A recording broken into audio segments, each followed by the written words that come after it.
Testing के लिए भारत में आने लगे, ऐसे हमने सेंटर्स किए हैं। अब समस्या ये है कि रोड इंजीनियरिंग में काफ़ी कमियां थी, उसमें हमने अभी तक 40,000 करोड़ रुपए खर्चा किए और ब्लैक स्पॉट्स को आइडेंटिफाई करके उसको भी हम सुधार रहे हैं। दूसरी इम्पोर्टेंट चीज़ है कि इसके बारे में भी जो विशेष रूप से एक्सीडेंट होने के बाद जिसका एक्सीडेंट होता है उसकी मदद करके उसको हॉस्पिटल पहुंचाएगा, उसको हमने राहवीर करके नाम दिया है जी। और ऐसी मदद करने वाले व्यक्ति को हम 25,000 रुपये अवार्ड देने वाले हैं। दूसरी और एक स्कीम है जो हमने रिक्वेस्ट की है प्रधानमंत्री जी से, तो जो एक्सीडेंट किया विक्टिम है जो हॉस्पिटल में एडमिट होगा उसके खर्चा उठाने के बारे में भी है। तो साधारणतः इसके साथ जो आखिरी इम्पोर्टेंट चीज है कि वो है ह्यूमन बिहेवियर, और ये ह्यूमन बिहेवियर जो है वो हमको लोगों को समझाना पड़ेगा कि रूल्स ऑफ द रोड कैसे महत्वपूर्ण है।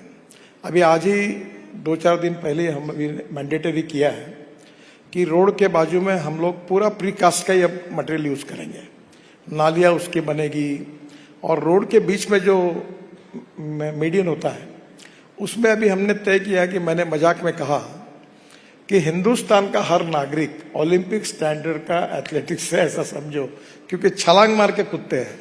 तो वो 3.25 फुट का हम बनाएंगे, 1 मीटर का दोनों बाजू से, बीच में मिट्टी भरेंगे, उसमें पेड़ लगाएंगे, तो कितना भी अच्छा खिलाड़ी होगा वो छलांग नहीं मार पाएगा, ऐसे बनाए जिससे एक्सीडेंट रुकेंगे। दूसरी बात, फुट ओवर ब्रिज बना रहे हैं, जो हमने सुधार किया है कि वो स्कूटर और साइकिल जाकर ऊपर तक जाएगी और दोनों को भी उसका जाने रोड क्रॉस करने का समय नहीं आएगा, मतलब पैदल चलने वालों के साथ स्कूटर साइकिल। और एक दिव्यांग और सीनियर सिटीजन के लिए हम लोग लिफ्ट लगाएंगे। सब कुछ करने के बाद में भी अभी हम लोग इसमें कमी नहीं कर पाए। अभी जो एक्सीडेंट्स हो रहे उसमें 30,000 लोगों की मृत्यु इसलिए होती है कि वो हेलमेट नहीं पहनते। अभी हम ये भी सोच रहे कि 2 व्हीलर मैन्युफैक्चरर जब गाड़ी बेचेंगे तो अपने साथ 2 हेलमेट वो उस कीमत में ऐड करके उनको दें। और एक बात ऐसी है कि मोबाइल पर बात करना, और 10,000 बच्चे इसलिए मरते कि उनके स्कूल के सामने एग्जिस्ट और एंट्री में कुछ कमियां हैं। तो हमने आइडेंटिफाई किए रीजंस। इसमें ह्यूमन बिहेवियर ये सबसे बड़ा प्रॉब्लम है। कानून के प्रति डर भी नहीं और सम्मान भी नहीं, ऐसी विचित्र स्थिति हमारे देश में है। अभी जो ड्राइविंग लाइसेंस होते हैं उसके लिए हम वो अपने मोबाइल पर बैठकर वो टेस्ट दे सकेगा लर्निंग लाइसेंस के लिए, और उसके बाद फिर उसको एक्चुअल ड्राइविंग की भी परीक्षा देनी पड़ेगी।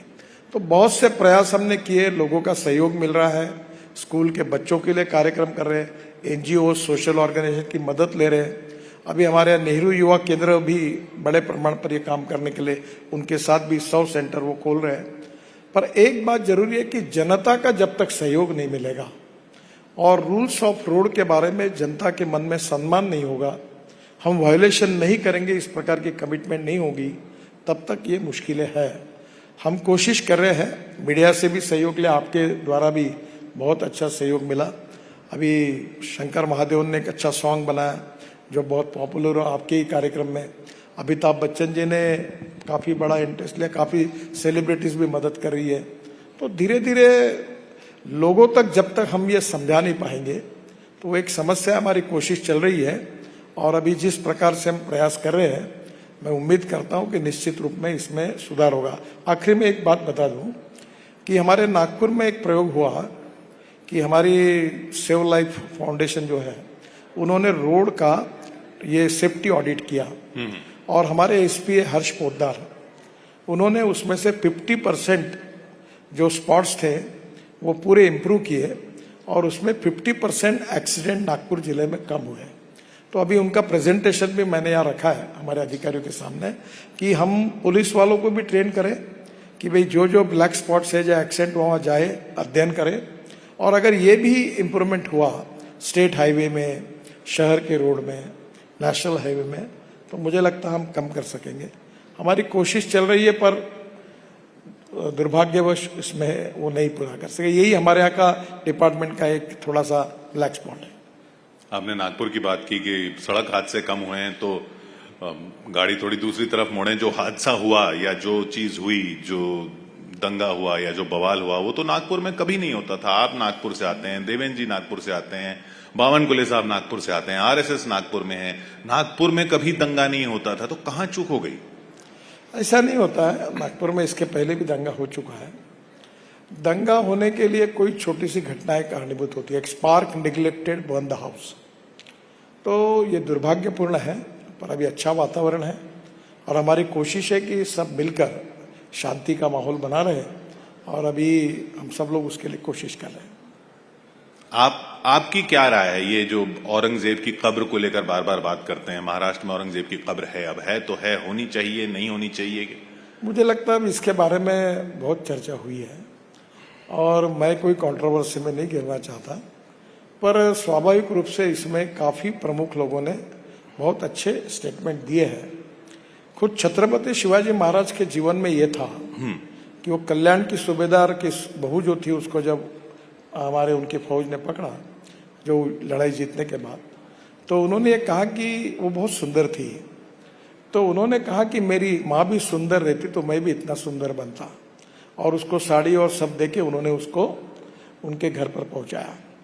अफजल खान ने जब उनको मारने की कोशिश की, तब उन्होंने उसका प्रतिकार के रूप में किया, जिसमें अफजल खान की मौत हुई प्रतापगढ़ पर। तो शिवाजी महाराज ने शाही सम्मान के साथ उनका दफन प्रतापगढ़ पर किया। तो स्वाभाविक रूप से मुझे लगता है कि इन सब बातों को ध्यान में रखते हुए छत्रपति शिवाजी महाराज की भूमिका को लेकर निश्चित रूप से हमारी भारतीय संस्कृति, इतिहास और विरासत बहुत महत्वपूर्ण है। पूरा विश्व हमारे तरफ देखता है, तो इस समय निश्चित रूप से समाज में भी अगर सही भूमिका रहेगी तो ऐसे विषयों पर जो विवाद होते वो नहीं होंगे। और वक्फ को लेकर जो हो रहा है, वक्त तो मुझे लगता है वो तो सबके हित में है। आप अगर केस टू केस जाएंगे तो वक्त में बड़े प्रमाण पर विवादित जमीनों में लोगों ने उसको कब्जा किया है, और ये जमीन अगर बाजू हो जाएगी तो engineering college, medical college, skill development institute, research institute, समाज के उपयोगी अनेक कामों के लिए इसका उपयोग होगा, जिसमें मुस्लिम समाज का बहुत बड़ा फायदा होगा। और इसलिए ये जो वोट बैंक की राजनीति के कारण जो सामाजिक सुधार है एक प्रकार से, उसको विरोध करना ठीक नहीं है। अगर कोई डिटेल में वक्फ बोर्ड के पीछे जो बिल आया उसकी स्पिरिट को समझेगा तो इसका सोशियो इकोनॉमिक इम्पैक्ट सोसाइटी पर अगले 25-30 साल कितना फायदेमंद होगा, ये अगर लोगों के ध्यान में आएगा तो मुझे लगता है कि कोई इसका विरोध नहीं करेगा। ये वोट बैंक पॉलिटिक्स की आपने बात की, समुदायों को लेकर होती है, लेकिन भाषा को लेकर भी होने लग गई अब, और आप बिजनेस को समझते हैं। ये मुंबई के लिए खतरनाक नहीं है अगर इस तरह से अग्रेसिव कि भाई मराठी बोलो, बोल कर दिखाओ? देखिए, ये समाज में कोई माइक्रोस्कोपिक माइनॉरिटी होती है, कोई लोग होते हैं, ये कोई कुछ बातें करते हैं, आप उनका कॉग्निजेंस क्यों लेते हो? पर वो आपने कॉग्निजेंस लेने के बाद उसको और चर्चा मिलती है, लोगों के पास जाता है। मुझे लगता है जो समाज के हित में बातें हैं उसको प्रोपोगेट करना चाहिए, और जो समाज के लिए उपयोगी नहीं है उसको निग्लेक्ट करना चाहिए। एक फेज रहती है, थोड़े दिन चलता है और लोग उसको भूल जाते हैं, नजरअंदाज करते हैं। बिल्कुल, लोग कभी ऐसे मुद्दे टिके नहीं है। देखो, कोई भी व्यक्ति उसकी जात, पंथ, धर्म, भाषा और सेक्स से बड़ा नहीं होता, उसके गुणों से बड़ा होता है। और हमारे सामाजिक और राजनीतिक स्थिति में ये बात सिद्ध हुई है। धीरे धीरे हम प्रगतिशील, समृद्ध और संपन्न समाज की ओर जा रहे हैं, तो ये भी बात निश्चित रूप से होगी। और ये चित्र दिख भी रहा है, जो नई पीढ़ी आ रही है और शिक्षा का जो प्रसार हुआ है, उसमें लोग अब जात, पंथ, धर्म, भाषा और सेक्स से ऊपर उठकर सोशल और इकोनॉमिक इक्वेलिटी की सोच में आगे काम कर रहे हैं। तो ये जो प्रगतिशील समाज बन रहा है उसको हम ज्यादा सपोर्ट करें, मोमेंटम दें, ये ज्यादा अच्छा होगा। ये आपने ह्यूमन बिहेवियर के चेंज की बात की, और आप तो बहुत शांत और सौम्य दिखते हैं किसी भी कंट्रोवर्शियल मुद्दे पर भी। आप जब गाड़ी से जाते हैं, आपको रोड रेज आता है? देखिए, पहली बात तो ऐसी है कि मैं भी अनेक बार देखता हूं। अब क्या है कि इन बातों की जाहिर चर्चा नहीं होती। मैं एक नागपुर में एक बड़ा तालाब मैंने अच्छा बनाया, उसका पूरा जो गंदगी थी साफ की, और एक दिन मैं जा रहा था, मेरे साथ 40-50 गाड़ी थी, एक व्यक्ति उसमें यूरिन कर रहा था। मुझे गुस्सा आना और हुआ, क्योंकि वो स्वच्छता के साथ मेरी कमिटमेंट थी। देखिए, जैसे वायलेशन करते हैं, इसका संबंध व्यक्ति के संस्कारों से है, और संस्कार का संबंध उसके प्रशिक्षण से है। अभी जैसे हमारे शंकर महादेवन जी के जो गीत तैयार किया रोड सेफ्टी पर, रोड सुरक्षा के ऊपर, तो वो इतना सुंदर है कि अभी 12 लैंग्वेजेस में कर रहा है। और बच्चे अगर उसको स्कूल में गाएंगे तो धीरे धीरे उनको, जब बड़े नागरिक में, आज के बच्चे कल के नागरिक हैं, तो निश्चित रूप से उनके बिहेवियर में बदल होगा।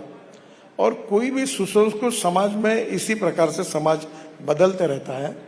और हम आर्थिक दृष्टि से जैसे विकसित हो रहे हैं, सामाजिक दृष्टि से जैसे प्रगतिशील हो रहे हैं, वैसे ह्यूमन बिहेवियर में भी हमारा समाज धीरे धीरे आदर्श की तरफ जा रहा है। एक आध दो लोग कुछ अगर करते तो उसको अपवाद मानना चाहिए, और धीरे धीरे जब लोगों को ध्यान में आया कि हमें गलत करने से लोग हमारे बारे में हमको बहिष्कृत करते हैं, तो धीरे धीरे सब लोग अच्छा ही करेंगे। अगर नितिन गडकरी जी को किसी ट्रैफिक चौराहे पर एक दिन का ये काम दिया जाए कि आपको चालान काटने, आपको फाइन करना है, तो सबसे बड़ा फाइन किस पे करेंगे आप? किसका चालान सबसे पहले काटेंगे? अभी कोई चालान फाटने की जरूरत नहीं, अब स्कैनर और कैमरे लग गए हैं। और आपको आश्चर्य होगा, मुंबई में मेरी गाड़ी है। हाँ। वरेड़ी बांद्रा सीलिंग प्रोजेक्ट बनाने का मुझे सौभाग्य मिला। 2 बार मुझे भी फाइन हुआ और फाइन की नोटिस मेरे पास आए। तो अब तो कोई बचा नहीं सकता, कैमरा कैच करता है। आपने भरा फाइन? हाँ। कितने का था? वो 500 रुपये का। अब तो बहुत बढ़ा दिया आपने। देखिए, फाइन बढ़ाना ने कोई पैसा वसूल करना और रेवेन्यू मिलाना सरकार के लिए उद्देश्य नहीं है। फाइन इसलिए है कि हम कानून के प्रति सम्मान रखें। और मैं चाहता हूं, लोग जब बोलते हैं कि भाई फाइन बढ़ गया, अरे भाई आप वायलेशन मत करो ना, आपको फाइन भरने की आवश्यकता ही नहीं पड़ेगी।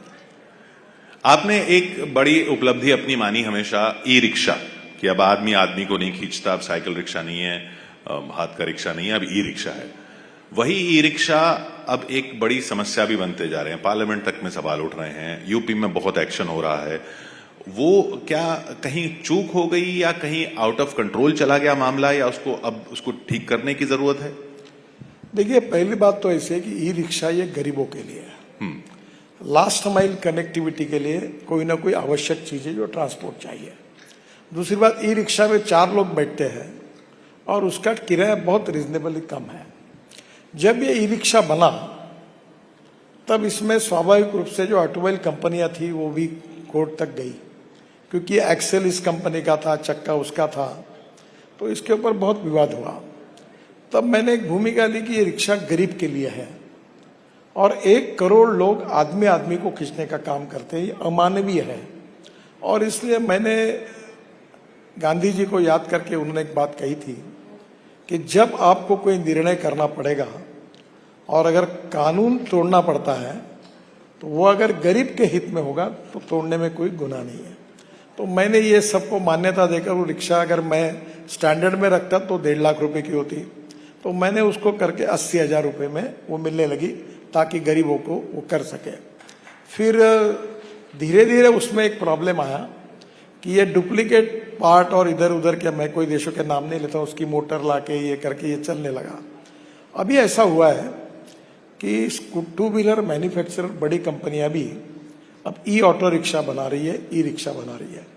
और उसमें अभी स्टैंडर्ड्स में भी हमने ये कहा है कि इसके बारे में अभी भारत एनकैप जो हमने किया है कि जिसमें हर कार का टेस्ट होती है, तो धीरे धीरे भारत एनकैप में हम ई रिक्शा के भी टेस्टिंग की बात अध्ययन कर रहे हैं, ताकि अच्छे क्वालिटी की रिक्शा बने, 8 से 10 साल उसका लाइफ रहे, और थोड़ा कीमत थोड़ी बहुत ज्यादा रहेगी तो अड़चन नहीं, पर वो क्वालिटी का प्रोडक्शन हो। दूसरी बात, ई रिक्शा में ड्राइविंग लाइसेंस नहीं लगता। आजकल दिव्यांगों भी ई रिक्शा चलाने लगे, महिलाएं चलाती है, उनके रोजगार का साधन है। आप समझो कि ई रिक्शा और ई कार्ट का अगर हिसाब लगाएंगे तो 1.5 करोड़ लोगों को रोजगार मिला है, और पोल्यूशन नहीं है। तो थोड़ा सा अभी कुछ संस्थाएं कर रही है कि ई रिक्शा चलाने वालों को भी थोड़ा ट्रेनिंग, मैनर्स, एटिकेट्स, ऐसा सोशल उपक्रम चल रहा है। अब उसको ड्राइविंग लाइसेंस और सब में लाएंगे तो उससे तकलीफें बढ़ेगी। तो एक तरफ गरीब को तकलीफ नहीं होनी चाहिए, ये भी भाव हमारे मन में है, और दूसरी ओर क्वालिटी का काम हो, वायलेशन भी नहीं हो, ये भी हमारा उद्देश्य है। दोनों के बीच में से वे आउट निकालेंगे। अभी अगर दिल्ली की बात करें, दिल्ली में इस साल अगर किसी को गाड़ी लेनी हो तो आपके पास आए वो कि गडकरी साहब मुझे कौन सी गाड़ी लेनी चाहिए, अभी पेट्रोल लूं, डीजल लूं, इलेक्ट्रिक लूं, हाइब्रिड लूं, बायोफ्यूल वाली लूं, फ्यूल सेल वाली लूं, आगे क्या होने वाला है? मैं तो इतना ही कहूंगा, कोई भी गाड़ी खरीदी करो पर पेट्रोल और डीजल की छोड़कर कोई भी खरीदी करो, ये उनके ऊपर छोड़ दिया। आप देखिए, अभी मैं फ्लेक्स इंजन गाड़ी में आया आपके यहाँ, आप थे नीचे में, वो इनोवा गाड़ी जो है वर्ल्ड की पहली है, ये यूरो 6 इमिशन नॉर्म पे चलती है और पेट्रोल के तुलना में उसका एवरेज अगर करेंगे तो 60% बिजली तैयार करती है, तो पेट्रोल का भाव होता है 25 रुपए लीटर। तो ये जो बायोफ्यूल और ये जो फ्लेक्स इंजन है, इसकी अब 11 कंपनियों ने गाड़ियां बनाई है। अभी टू व्हीलर में सीएनजी की स्कूटर आ गई। अभी सीएनजी की मोटरसाइकिल जो है वो पेट्रोल पे चलती है तो 2 रुपए 40 पैसे लगता है पर किलोमीटर, और सीएनजी पर चलता है तो 1 रुपया लगता है। अब परली से, राइस स्ट्रॉ से सीएनजी बनाने वाले, बायोमास से बना 400 प्रोजेक्ट अपने देश में हो रहे, उसमें 90 शुरू हो गए हैं। तो ये एक प्रकार से वेस्ट टू वेल्थ वाली बात भी होगी। तो मुझे लगता है कि आने वाले समय में इलेक्ट्रिक, फ्लेक्स फ्यूल और हाइड्रोजन, और मेरे पास हाइड्रोजन की भी गाड़ी है, तो मैं ये मानता हूं कि धीरे अभी हमारे डिपार्टमेंट ने एक प्रोजेक्ट लिया, 7 उसके पार्ट है और टाटा से लेकर अशोक लेलैंड तक सब कंपनी को दिया। और पहली बार मैंने 2 ट्रक टाटा के, एक हाइड्रोजन फ्यूल सेल पर जो है वो लॉन्च किया, और एक आईसी इंजन यानी पेट्रोल डीजल का इंजन, उसमें हाइड्रोजन डाल के चल सकती है, उसको लॉन्च किया है। हाइड्रोजन में transport of hydrogen and feeling of hydrogen ये थोड़ी समस्या है, पर जल्दी उसके ऊपर समाधान निकलेगा। और हाइड्रोजन हमारे भविष्य का फ्यूल है, और आज हम ऊर्जा को आयात करने वाला देश है, क्योंकि 22 लाख करोड़ रुपए हमारे देश के इंपोर्ट में जाते हैं, और ऊपर से प्रदूषण होता है जो दिल्ली वाले अनुभव करते हैं। पर मेरा विश्वास है कि मोदी जी के नेतृत्व में जो नीति हमने अपनाई है, तो निश्चित रूप से आने वाले दिनों में हम ऊर्जा को आयात करने वाला नहीं, तो भारत ऊर्जा को निर्यात करने वाला देश बनेगा, ये मेरा दृढ़ विश्वास है। और आप दिल्ली में अब पॉड लाने की भी बात कर रहे हैं?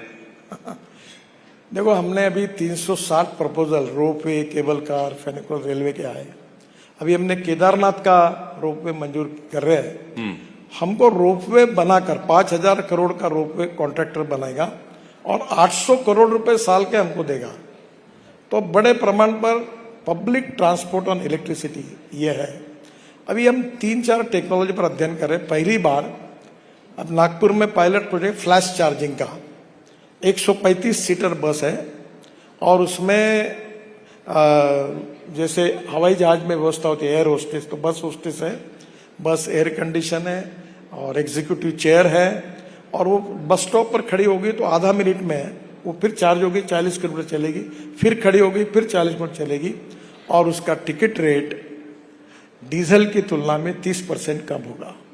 तो जैसे ये धौलाकुआ टू मानेसर रोज इतनी गाड़ियां जाती है, अगर ये लग्जरी बस में आप एग्जीक्यूटिव क्लास में बैठकर एयर कंडीशनिंग में अगर लोग जाएंगे, तो हम इंडिविजुअल कार को डिस्करेज करना चाहते हैं और पब्लिक ट्रांसपोर्ट को इनकरेज करना चाहते हैं।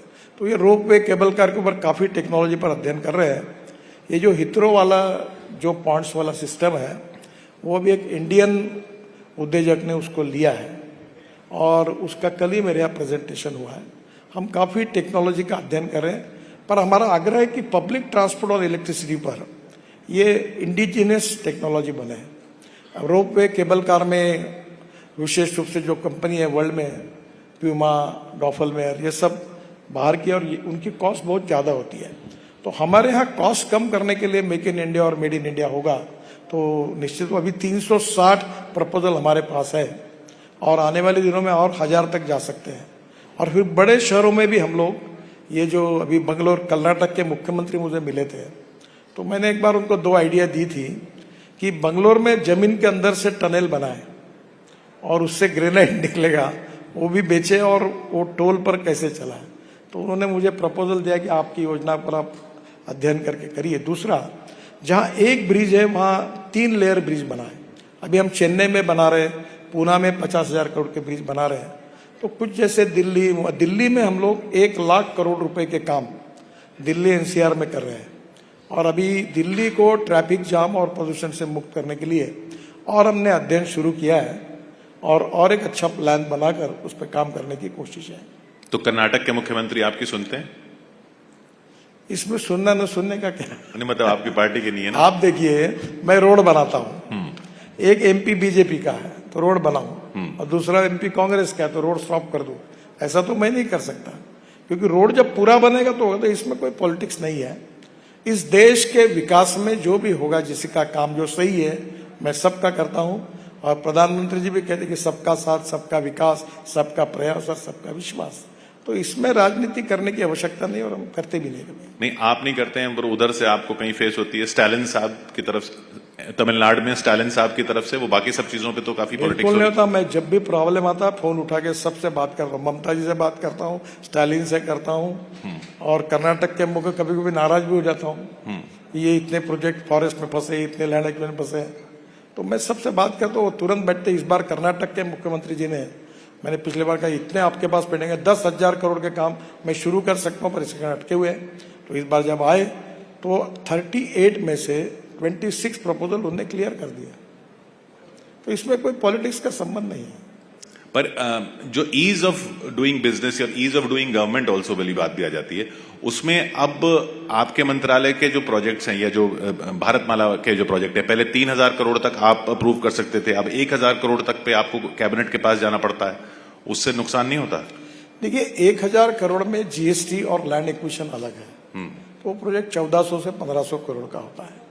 और ये बहुत पहले से, भारतमाला में हमको ज्यादा पावर थी, पहले से यही पावर थी। अब हम लोग क्या करके, हम जो प्रोजेक्ट तैयार कर रहे हैं 5,000, 6,000, 8,000 करोड़ के, कोई 22,000 करोड़, तो एक पूरा जो कॉरिडोर है, जैसे दिल्ली मुंबई हमने रोड बनाया 1 लाख करोड़ का है, तो उसमें तो 28-30 पैकेजेस है। तो हमने ये अभी कॉरिडोर पूरा तैयार करके हमको कैबिनेट अप्रूवल के लिए भेजते हैं।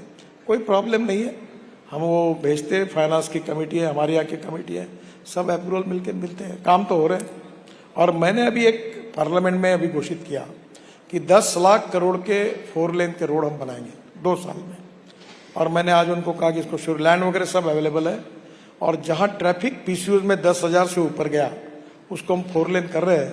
तो ऐसे 25,000 किलोमीटर की लेंथ है। और ये करने से, क्योंकि मैंने आज ही सेक्रेटरी और अधिकारी मीटिंग में, मतलब मेरा एक सपना है, फिर से आपको कह देता हूँ, सपना है, मेरी उद्दिष्ट है, मेरा डिक्लेरेशन नहीं है। अच्छा। आप चिपका देंगे नहीं तो, कि मैंने आज डिक्लेयर किया। मेरा एक सपना है कि भारत में 100 किलोमीटर पर डे हाईवे बने, और ये पूरा करने की कोशिश मैं इस 2 साल में करूंगा। और ये जो 25,000 किलोमीटर अगर मैं करूं, जिसके लिए ना फॉरेस्ट की जरूरत है, ना एनवायरमेंट की क्लियरेंस की जरूरत है, ना लैंड एक्वायर करनी है, ये अगर मैंने कर दिया तो मुझे लगता है कि एक बार ये पूरा होगा।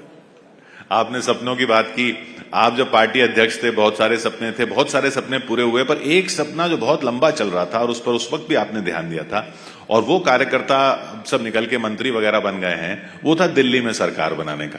वो अब जाके पूरा हुआ। उस पे उसकी संतुष्टि ज्यादा थी या बाकी कामों की संतुष्टि ज्यादा?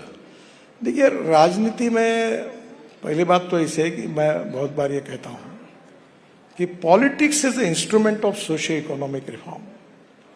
मैं आपको, कभी आप आइए, मैं रोड और टनल और ब्रिजेस के बारे में नोन हूं। मुझे 11 डॉक्टरेट मिली, डिलीट्स, उसमें से 6 डिलीट जो है मेरी, वो एग्रीकल्चर साइंस में है।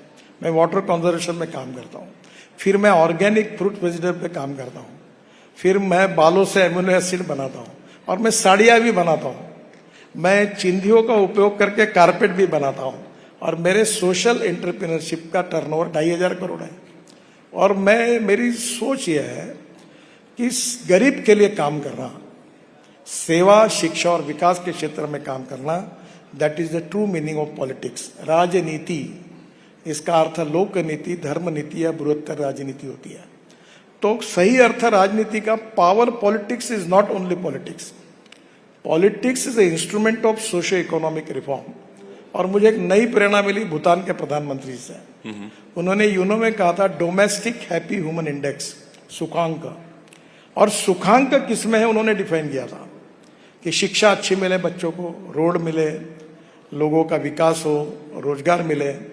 तो मैं ये कोशिश करता हूँ कि जहां जहां मैं काम करूं वहां आम आदमी का happy human index, domestic happy human index यानी सुखांक, वो बढ़ाने के लिए मैं क्या कर सकता हूं।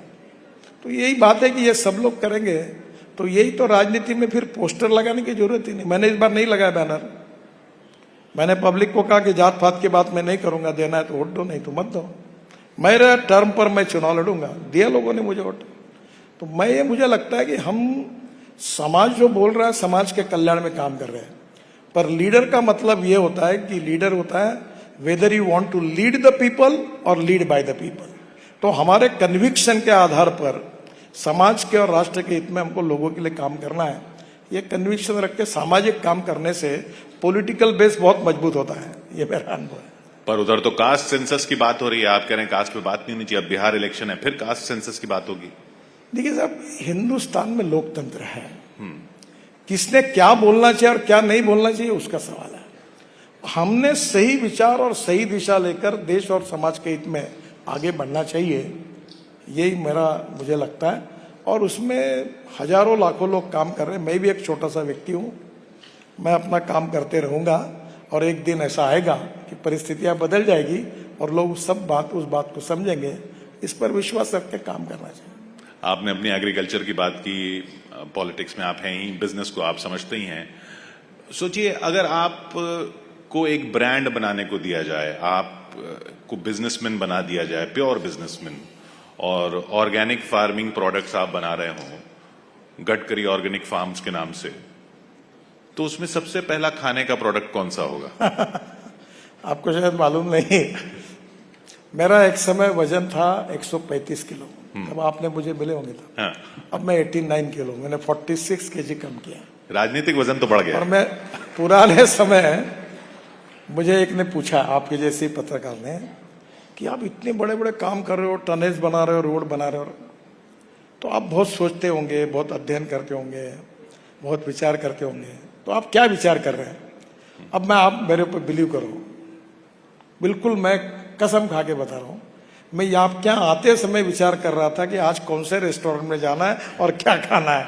मैं इसी बात का विचार करता हूं। Life is too short, try to enjoy it. अपने खुशी से चलते रहो, दैट इज द फिलॉसफी। तो चलते चलते ये बता दीजिए, ये जो लाइफ इज टू शॉर्ट, इसमें कभी बाकी रास्तों पे स्पीड ब्रेकर आए तो आप बता देते हैं, जिंदगी में कभी स्पीड ब्रेकर आए तो क्या करना चाहिए?